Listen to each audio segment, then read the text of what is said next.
Assalamualaikum warahmatullahi wabarakatuh. Bertemu kembali dengan Ibu Frimolina dalam mata kuliah PHPT, Pengendalian Hama dan Penyakit Tanaman.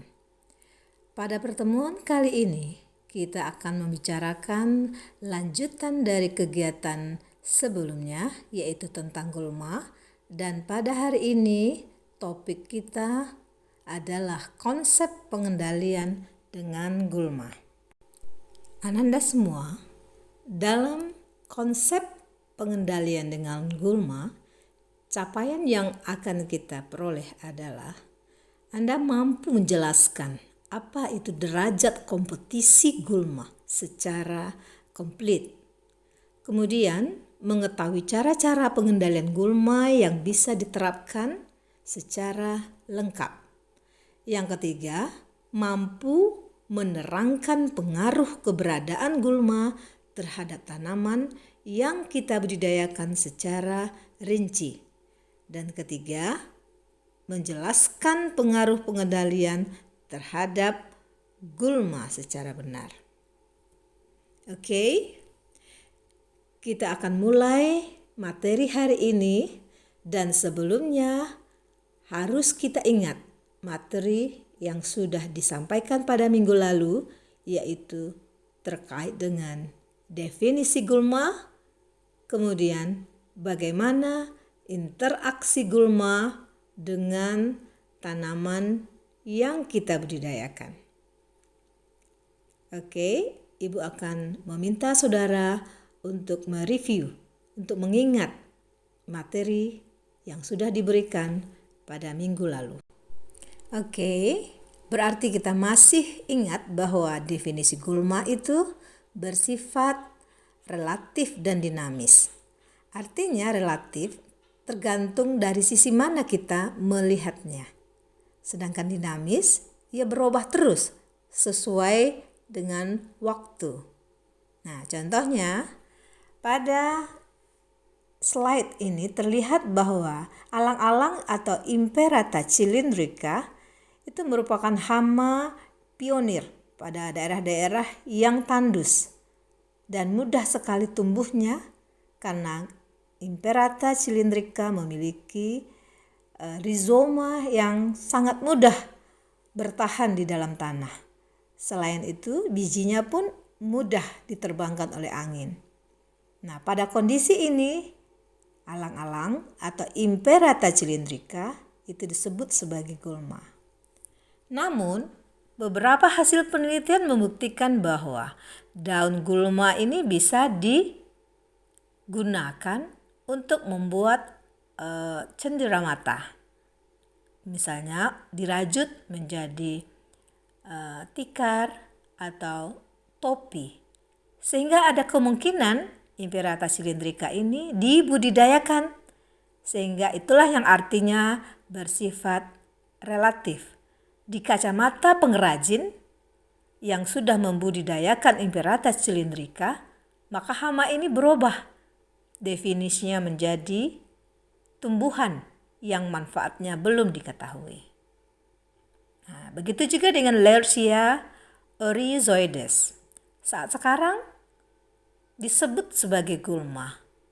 Pada kesempatan yang berikutnya, pada waktu berikutnya, mungkin ini bukan lagi dikategorikan sebagai gulma. Oke, kita lanjutkan lagi ke materi bagaimana bentuk kompetisi antara gulma dengan tanaman.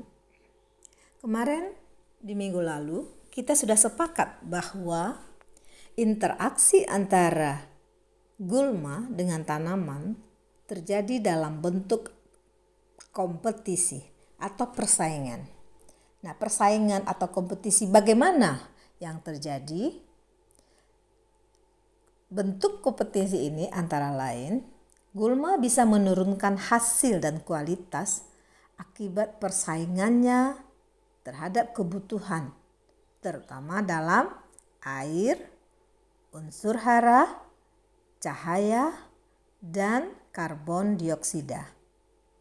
Jadi bentuknya adalah persaingan dalam hara, dan unsur-unsur penting yang dibutuhkan oleh tanaman. Kemudian yang kedua, kompetisinya adalah gulma mengintensifkan masalah penyakit, masalah serangga hama, sehingga dia bisa berperan sebagai inang atau host sementara dari hama maupun patogen yang menyebabkan penyakit.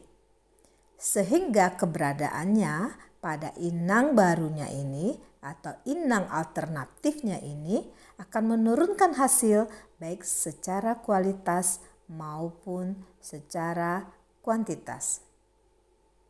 Nah, untuk rumput potong atau Lersia rhizoides seperti gambar yang ditampilkan sebelumnya, itu terkenal sebagai inang bakteri kutu daun padi.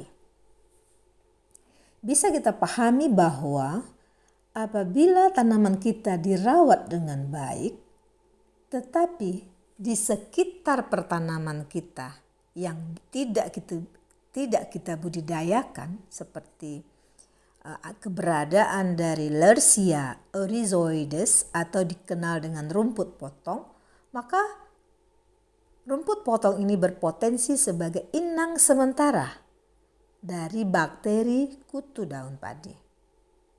Sehingga persaingan yang terjadi adalah dia menjadi host alternatif atau inang sementara untuk hama maupun patogen penyebab penyakit. Kemudian yang ketiga, bentuk kompetisi dari gulma adalah gulma bisa mengurangi efisiensi panen dan mesin-mesin. Karena gulma yang membentang di tanah itu bisa membelit ke dalam mesin sehingga mengganggu aktivitas panen. Sehingga tentunya akan meningkatkan biaya panen dan akan merugikan hasil. Nah, ini biasanya terjadi pada lokasi-lokasi yang sudah menerapkan mekanisasi pertanian. Seperti di daerah pertanian di Jepang, pertanian di Israel. Sekarang Israel adalah negara pertanian yang menggunakan mekanisasi, sehingga mereka pada umumnya selalu menerapkan clean weeding, yaitu benar-benar bersih dari gulma. Kenapa? Karena keberadaan gulma selain bersaing dalam unsur hara, gulma juga bisa akan mengurangi efisiensi panen. Begitu juga untuk daerah-daerah yang belum menerapkan kondisi mekanisasi pertanian. Karena pada kondisi tanpa alat pun, ketika gulma banyak pada saat panen, maka akan memperlambat distribusi orang yang melakukan proses panen. Sehingga baik yang menggunakan peralatan atau mekanisasi maupun yang tanpa mekanisasi, keberadaan gulma akan mengurangi efisiensi panen. Kemudian yang keempat, gulma air juga bisa mengurangi efisiensi sistem irigasi seperti keberadaan Ehornia crassipes atau eceng gondok itu bisa menimbulkan masalah karena pemborosan air, karena penguapan, dan juga bisa mengurangi aliran air. Jadi debit air itu akan berkurang apabila pada saluran irigasi penuh dengan gulma jenis gulma air seperti eceng gondok.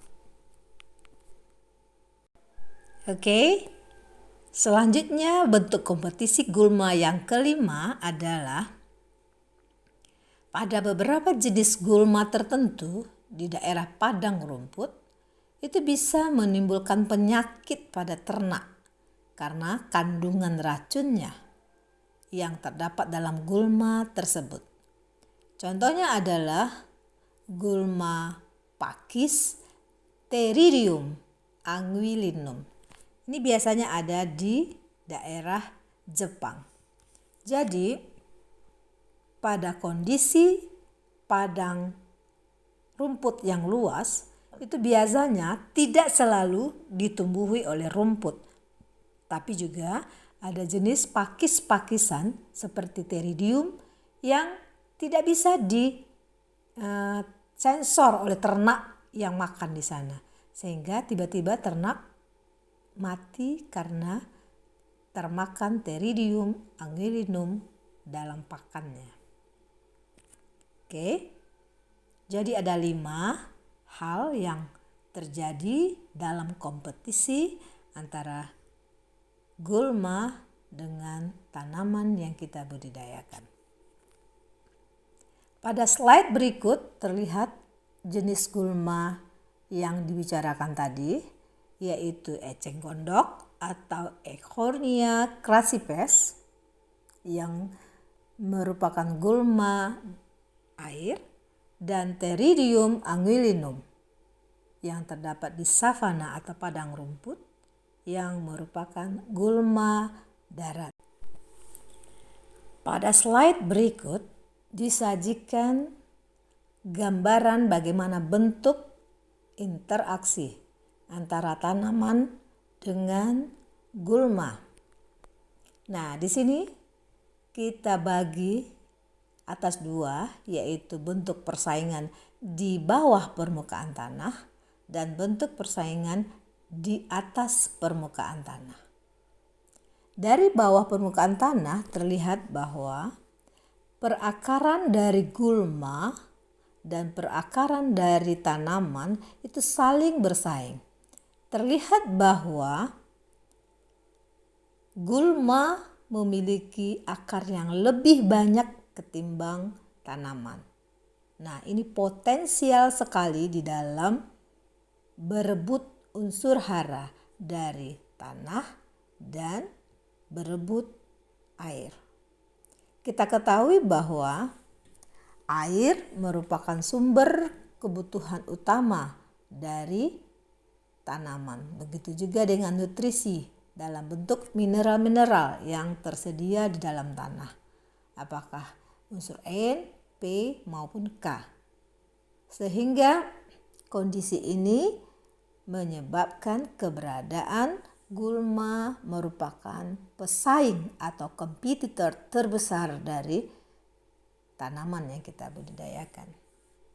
Kemudian dari atas permukaan tanah terlihat di sini bahwa tanaman memiliki space atau ruang hidup yang tereliminir oleh keberadaan gulma yang memiliki ukuran yang lebih besar daripada tanaman yang kita budidayakan.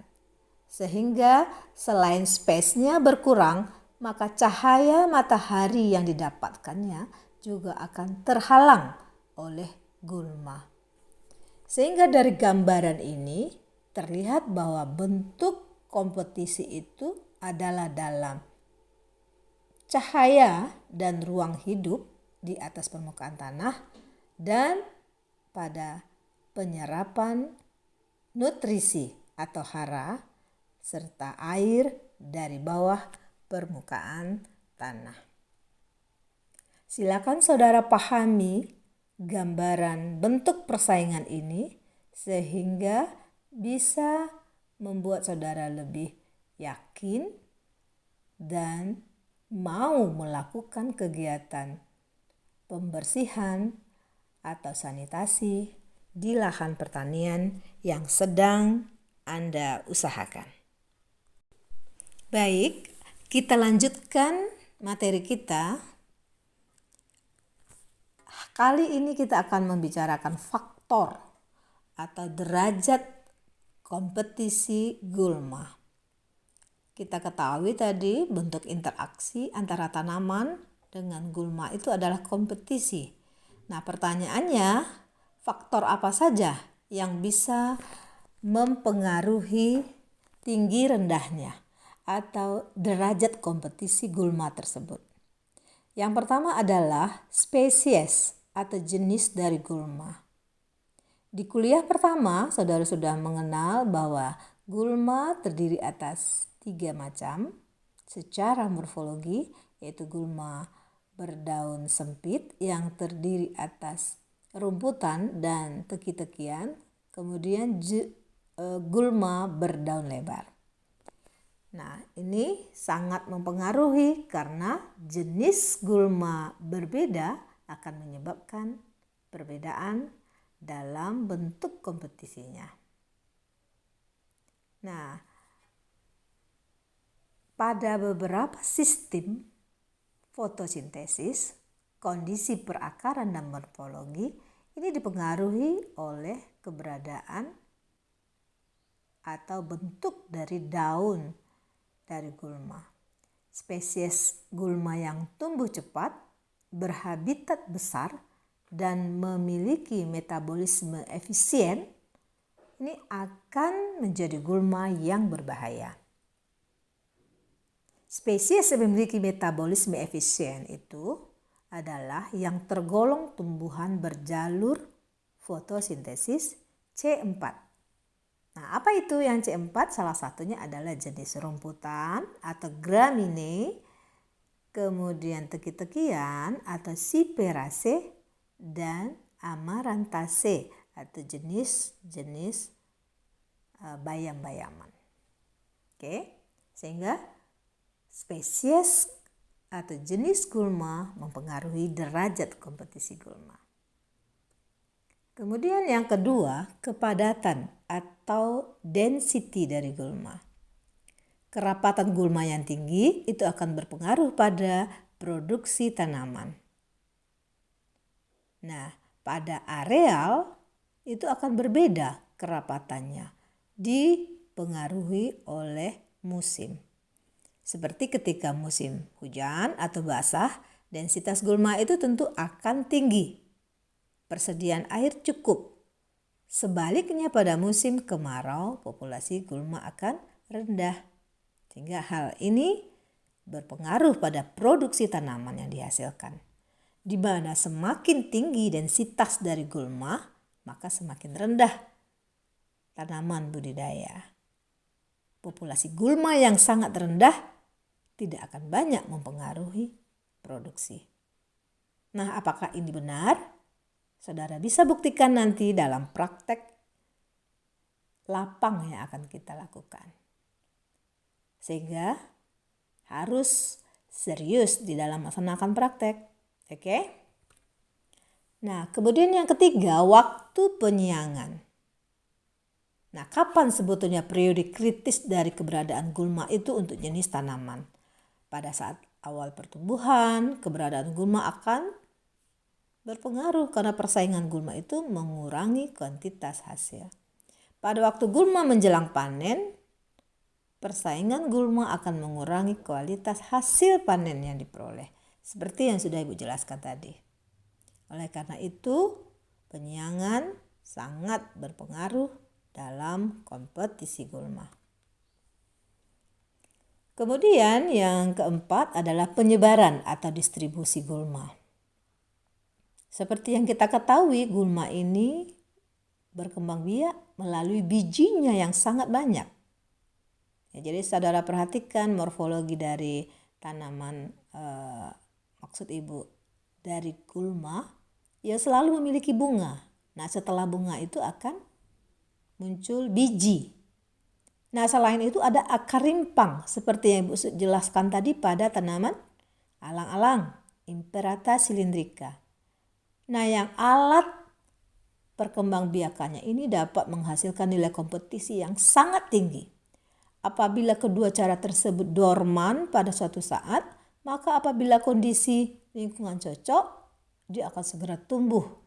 Biji akan tumbuh dan begitu juga dengan rizom atau bagian rimpang tadi yang akan segera tumbuh dan meluas secara merata. Sehingga distribusi gulma itu mempengaruhi derajat kompetisi gulma. Nah, apakah ada faktor lain? Ada, tetapi tidak kita bicarakan hari ini.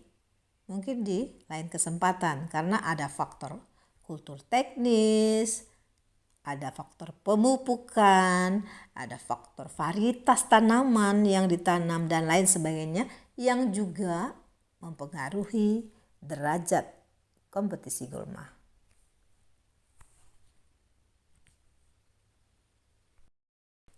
Baik, untuk slide yang terakhir pada hari ini kita masuk ke cara pengendalian gulma. Namun, cara pengendalian gulma ini hanya Ibu sampaikan jenisnya saja karena akan kita bicarakan pada pertemuan selanjutnya. Yaitu cara yang bisa kita lakukan, salah satunya adalah kultur teknis. Apa itu kultur teknis? Yaitu pengendalian gulma dengan menggunakan praktek budidaya. Jadi, penanaman suatu jenis tanaman yang cocok pada suatu jenis tanah yang merupakan suatu tindakan yang sangat membantu mengatasi masalah gulma. Penanaman rapat itu dapat mempengaruhi tajuk tanaman sehingga tidak segera menutup ruang kosong, merupakan cara efektif untuk menurunkan gulma. Oleh karena itu, pengaturan jarak tanam merupakan bagian dalam kultur teknis. Begitu juga dengan populasi biji yang kita tanam per lubang tanam juga termasuk kultur teknis. Banyak kultur teknis yang lain seperti adanya rotasi tanaman, bera tanaman, memakai sistem multiple cropping atau jenis tumpang sari dan lain sebagainya. Kemudian yang juga bisa kita pahami untuk teknik pengendalian gulma ada yang mekanis, ada yang preventif, ada yang kimia, ada yang terpadu, bahkan ada juga berkembang sekarang teknik pengendalian hayati. Nah, namun ini akan kita bicarakan pada pertemuan selanjutnya. Dan yang harus saudara ketahui adalah bahwa tidak satu teknik pengendalian gulma, sehingga apabila kita ingin memberikan pertumbuhan terbaik untuk tanaman kita, maka perhatikan mana cara pengendalian yang mungkin kita lakukan untuk lokasi tanaman kita, untuk jenis komoditi tanaman yang kita tanam, dan disesuaikan dengan musim. Oke? Mungkin hanya itu pertemuan yang bisa kita lakukan untuk hari ini. Mudah-mudahan apa yang Ibu sampaikan bisa membuka wacana saudara tentang pentingnya pengendalian OPT jenis gulma ini. Selamat mempelajari kembali di rumah, sehingga ketika saudara praktek nanti di lapang, saudara bisa punya pemikiran bahwa gulma perlu dikendalikan agar tanaman bisa berkembang dan berproduksi sesuai dengan yang diharapkan. Baik, Ibu akhiri. Billahi taufik wal hidayah.